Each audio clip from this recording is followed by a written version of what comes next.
जय हिंद। अगला ठीक है, ये अगला विषय कौन सा देखिए, जीव विज्ञान बायोलॉजी। ठीक है, और हम लोग अर्थ बिंदु कमान। ठीक, जीवधारियों का वर्गीकरण, जीवधारियों का वर्गीकरण कैसे किया जाता है। ठीक, जीव विज्ञान पहला पढ़ेंगे, जीव विज्ञान बायोलॉजी। तो जीव विज्ञान के शब्द जो दिए थे लेमार्क और ट्रेविजनस में दिए थे, कब 1881 1801 में दिए थे, कब जीव विज्ञान के शब्द दिए थे लेमार्क ट्रेविजनस। ठीक है, तो जीव विज्ञान किसको कहते हैं, समस्त जीवधारियों का अध्ययन करते हैं, समस्त जितना जीवधारियों को स्टडी करते हैं, पढ़ते हैं, उसका बोलेंगे जीव विज्ञान। जीव के बारे में जितना भी पढ़ते हैं, स्टडी करते, कब बोलेंगे जीव विज्ञान कहेंगे। ठीक, ठीक कहते हैं। जैसे फादर ऑफ बायोलॉजी किसको अरस्तु कहते हैं, मतलब फादर ऑफ बायोलॉजी, जीव विज्ञान का जनक किसको कहते हैं, अरस्तु कह सकते हैं। ये फादर ऑफ बायोलॉजी क्या अरस्तु किया, फादर ऑफ जूलॉजी भी कह सकते हैं। ठीक, अरस्तु कहते हैं, क्या है अरस्तु, अरस्तु जो होते हैं जीव विज्ञान का जनक कह सकते हैं। ठीक, लेमार्क टेबलेशन जीव विज्ञान का शब्द दिए थे। ठीक, 1801 में। वनस्पति, वनस्पति की बोटनी। देखिए जीव विज्ञान में क्या होता कि थीम है हस्ट्रिका एनिमल में जो है 5 प्रकार का एक जीव जंतु वर्णन किए हैं जीव विज्ञान के। और वनस्पति विज्ञान में भी हस्ट्रिका पैटर्न में 5 प्रकार के 500 पेड़ पौधों के बारे में वर्णन किए हैं। कौन, थियोफ्रास्टस, कौन थियोफ्रास्टस किए थे। देखिए वनस्पति विज्ञान किसके बोले, जो पेड़ पौधे का स्टडी किया जाता है, जो इसका जो वनस्पति वन का जो जनक जो है ये थियोफ्रास्टस है। कौन है, थियोफ्रास्टस। बोटनी का जनक कौन है, थियोफ्रास्टस। इन्होंने 500 प्रकार के किसमें एक पुस्तक का नाम हिस्ट्री का पैटर्न का 5 प्रकार का जीवों का वर्णन किए, पेड़ पौधे का वर्णन किए हैं। कौन, थियोफ्रास्टस, जो बोटनी का जनक है। कौन, थियोफ्रास्टस। ठीक, जीवधारी के वर्गीकरण की, जीवधारी के जो वर्गीकरण जो है वैज्ञानिक आधार पर, किसके आधार पर, वैज्ञानिक आधार पर जो थे जॉन रे, उनके वैज्ञानिक आधार पर जॉन रे किए थे, जॉन रे वैज्ञानिक के आधार पर। उसके बाद जो है आधुनिक योगदान जो है, आधुनिक योगदान अभी की जनरेशन में जो थे, आधुनिक योगदान किसका है कि केरलस नीनियस को जाता है, किसको, केरलस नीनियस को वर्णन किए थे। शुरू में तो जॉन रे थे, आधुनिक योगदान किसको, केरलस नीनियस, केरलस नीनियस गया था। ये 1708 में 1778 में ये किए थे। ठीक है, वर्णन किए थे।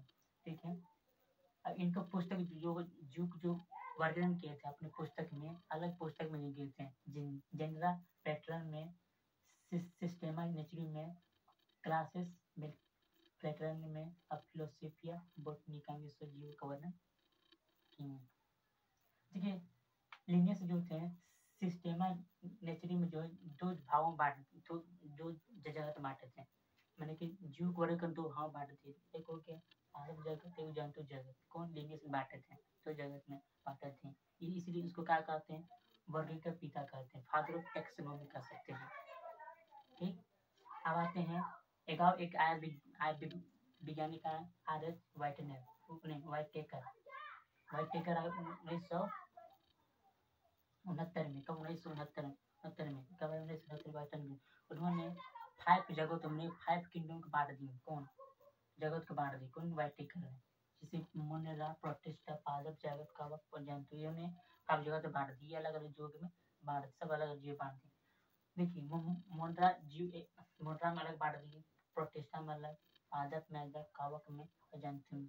प्रोटिस्टा में क्या होते हैं, प्रोकैरियोटिक को आते हैं, सब प्रोकैरियोटिक आते हैं, क्योंकि इसे एक क्लास पढ़ा होगा प्रोकैरियोटिक, यूकैरियोटिक। ठीक, प्रोकैरियोटिक इसको बोलेंगे जो एक में सब कोशिका मिला होता है, सेल मिला होता है, यानी कि मिला होता है। अब यूकैरियोटिक में क्या होता है, यूकैरियोटिक में अगर में वो अपन कोशिका सिंगल कोशिका रहता है। मेंड्रा में कौन, मोन्ड्रा में कौन आएगा, प्रोकैरियोटिक आ जाएगा। प्रोकैरियोटिक मतलब डबल सब में कोशिका रहते हैं। ठीक, जैसे मोन्ड्रा में साइनोबैक्टीरिया, मैंने कि मेंड्रा में बैक्टीरिया खाली आते हैं, साइनोबैक्टीरिया के बैक्टीरिया, जंतु में जीवाणु से बैक्टीरिया।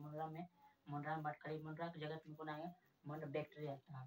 प्रोटिस्टा में एक कोशिकीय जीव होते हैं, जो एक कोशिकीय जीव से बने उसी के प्रोटिस्टा में अंतर्गत आ सकते हैं। जलीय भी हो सकता है। ठीक, यूकेरियोटिक जीव उसको बोलेंगे जो सिंगल सेल रहता है, मतलब अकेला कोशिका रहता है वो, ठीक, अकेला कोशिका रहता है, उसको आप पढ़ सकते हैं यूकेरियोटिक कोशिका। अमीबा, पेरमेशियम, ये सब क्या है, एक प्रोटिस्टा जगत में प्रोटिस्टा अंतर्गत में आते हैं। और यूग्लिन, यूग्लिन एक तरह से पादप जंतु के बीच में कारी काम करता है। कौन? यूग्लिन। यूग्लिन ये भी एक प्रोटिस्टा जगत में आता है। ठीक, पादप, पादप मतलब पेड़ पौधों को पुष्प, पुष्प जो फूल खेले ना फूल खेले वाला, और सेवाल, ये सब मौस, ये सब क्या आ जाएगा, ये सब पादप पेड़ पौधा आ जाएगा। जो प्रकाश रश्मि करता है उसे पादप में आ जाएगा, पेड़ पौधे में इंटीग्रेट रखा गया। अब कवक, जो सड़े गले पदार्थों खाते हैं जीव, उसका मृत्यु कवक में आ जाएगा। परजीवी, मृतजीवी, परजीवी मतलब जो दूसरे पर आहार करते हैं। मृतजीवी मतलब क्या, जो सड़े गले पदार्थों को खाते हैं। इसी कोशिका वृद्धि, कवक जो कवक में कोशिका वृद्धि कहाँ से बना होता है, काइटिन के बना होता है। कहाँ से? काइटिन। कवक में जो कोशिका वृद्धि काइटिन से बना होता है। मशरूम, ईस्ट, सब क्या, कवक जो सड़े गले पदार्थों को खाते हैं। इससे काम आ जाए, कवक में आ जाए। अब आता है जंतु। जंतु मतलब जंतु मतलब ये भी बहुकोशिका में आ जाएगा, बहुकोशिका हो सकता है। हाइड्रा, जेलीफिश, सितारा मछली, पक्षी, स्तनधारी मतलब जो दूध पिलाने वाला, उसका बोलेंगे स्तनधारी में। पक्षी भी कहा जंतु में आ जाएगा। ये भी कहा यूकेरियोटिक कोशिका। ठीक है, ठीक है, ये बहुत सी कोशिका आ जाएगा, बहुकोशिका में आ जाएगा। ठीक है, बहुत सी कोशिका में। ठीक है, अब आते हैं नामकरण। नामकरण कौन दिए थे? द्विव नाम। नामकरण कौन थे? द्विव नाम दिए थे, कोई लिनेस में दिए थे द्विव नाम। द्विव मतलब दो वर्ड नाम। ठीक, एक नाम तो वंश नाम, एक तो जाति के नाम। वंश नाम मतलब वंश नाम। ठीक, देखिए वंश में पहला नाम कौन दिए थे? होमो सेपियंस। किसके आधार पर? देखिए होमो सेपियंस नाम दिए थे। होमो मतलब वंश होता है, सेपियंस मतलब जाति, अलिन मतलब लिनेस। हमने अपने नाम पर होमो सेपियंस नाम रखे, हमने कि अलग तरह अलग अलग एक द्वि नाम के नाम रख दिए थे। ठीक है, देखो लिनस जो है होमो सेपियंस से, इस लिनस जो है इस जाति को, माने कि इस जाति को सबसे पहले पुकारा कौन? होमो सेपियंस को। होमो सेपियंस को